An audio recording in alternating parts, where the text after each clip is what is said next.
নিয়ে যান আমাকে, আমিও আপনাদের প্রতিশ্রুতির, আমিও আপনাদের প্রত্যাশার প্রতি সম্মান শ্রদ্ধা রেখেই দায়িত্ব পালন করব ইনশাআল্লাহ।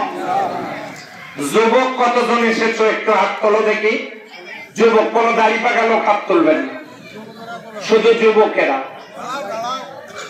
যুবকেরা দাঁড়াও, তোমরা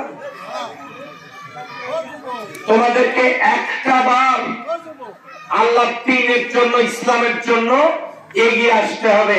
তোমরা তো অতীত ইতিহাস দেখেছো, একটা বার কি তোমরা এগিয়ে আসতে পারবে? যুবকেরা আওয়াজ দাও, পারবে?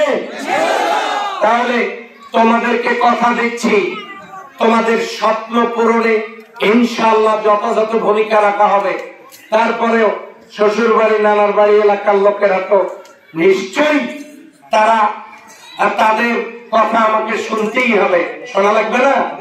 আমি কোন আঞ্চলিকতার কথা বলছি না, আমি আমার প্রিয়জনদেরকে বলছি, এখন আর ঘরে বসে থাকার সুযোগ নেই। দুর্নীতিবাজদেরকে আবারও দুর্নীতিবাজদের হাতে রাজত্ব তুলে দেওয়া যায় না।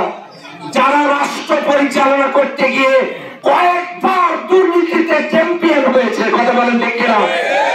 এই সমস্ত দুর্নীতিবাজদের, চাঁদাবাজদের, লুটেরাদের হাতে আর ক্ষমতা তুলে দেওয়া যায় না।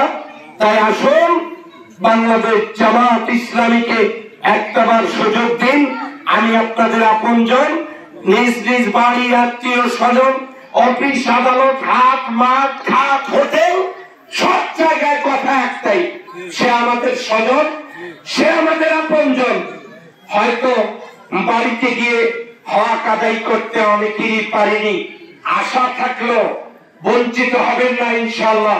আপনারা আপনাদের দায়িত্ব পালন করুন, এই উদাত্ত আহ্বান জানিয়ে আমার কথায় কেউ কষ্ট পেয়ে থাকলে আন্তরিক ভাবে দুঃখ প্রকাশ করে আমি আমার কথা শেষ করছি।